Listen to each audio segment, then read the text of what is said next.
Bé, nosaltres celebrem la incorporació, l'aplicació d'aquesta nova directiva perquè convergirà cap a facilitar una economia circular al sector,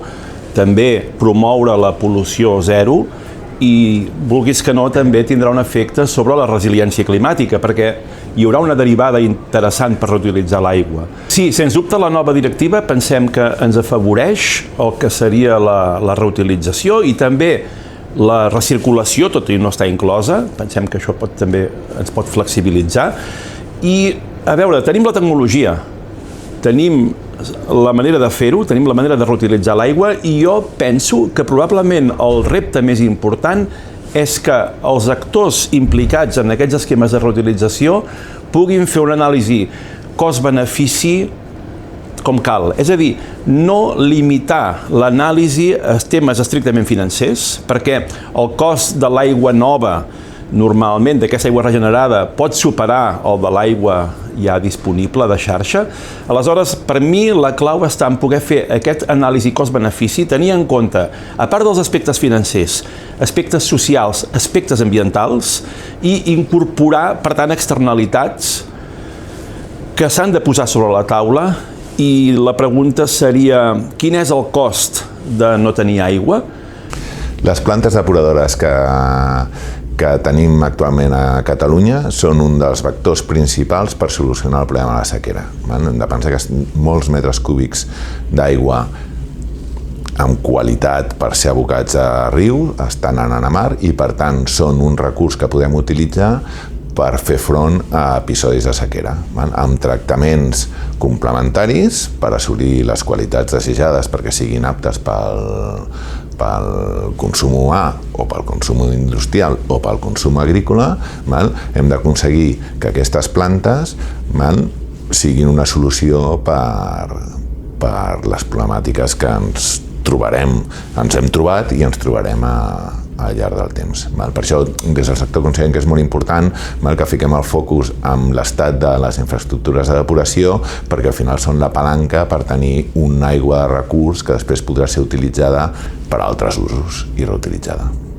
Els nostres equips de tractament d'aigües ALIA, que utilitzen oxigen pur en el tractament biològic, permeten augmentar la capacitat de tractament d'una planta. Llavors, per exemple, en el cas de la nova directiva, els municipis que tindran 1.000 habitants, que s'hauran de connectar o enviar les seves aigües en plantes existents per poder fer aquests tractaments secundaris, si aquesta planta existent no té suficient capacitat per poder tractar aquesta càrrega, el fet de portar-hi oxigen pur els permetrà poder fer això sense necessitat de construir una nova instal·lació. Per tant, ens permet augmentar aquesta capacitat de tractament.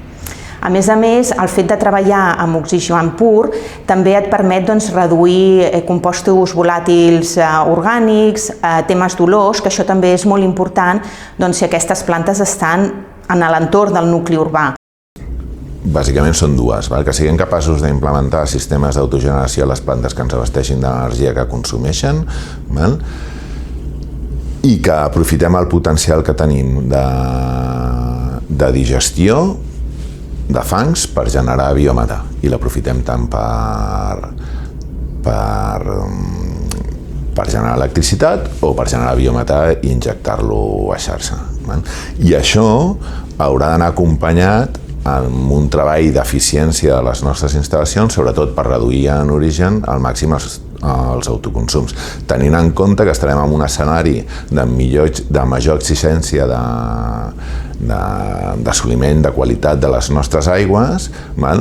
que farà que tinguem que utilitzar tecnologies quelcom més eficients per obtenir uns resultats més òptims a les nostres plantes. El projecte Natura va sobre una de les problemàtiques més importants que hi ha avui en dia a Europa i també a tot el món, que és la resistència antimicrobiana.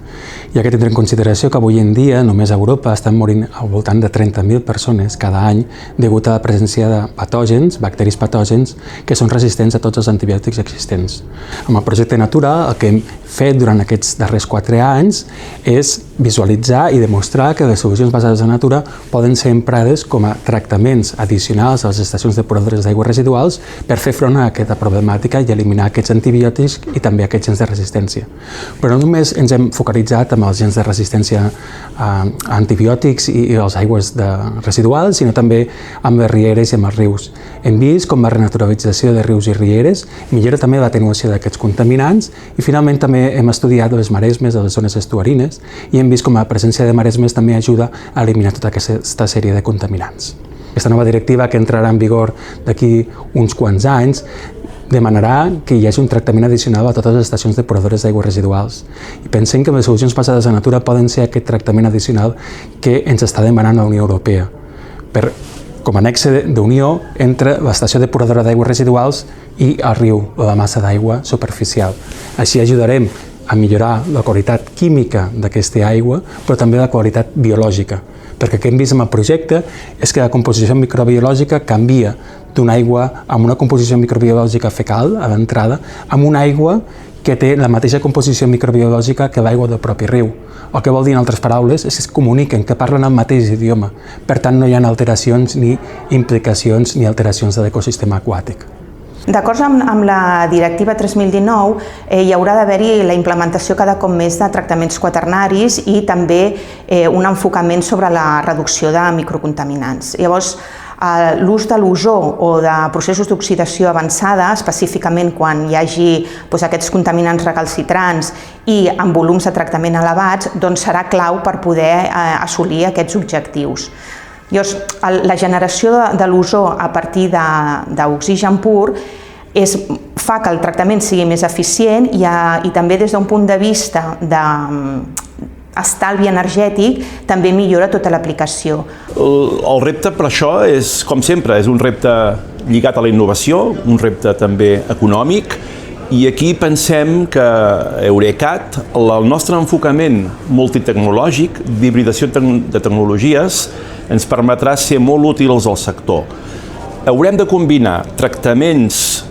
fisicoquímics, tractaments també biològics, amb tot el que pot venir de la intel·ligència artificial per optimitzar aquests processos. Aleshores, aquesta combinació del tractament amb la intel·ligència artificial pensem que serà molt útil en aquestes plantes del futur, en aquest tractament quaternari, i també no hem d'oblidar tot el que són els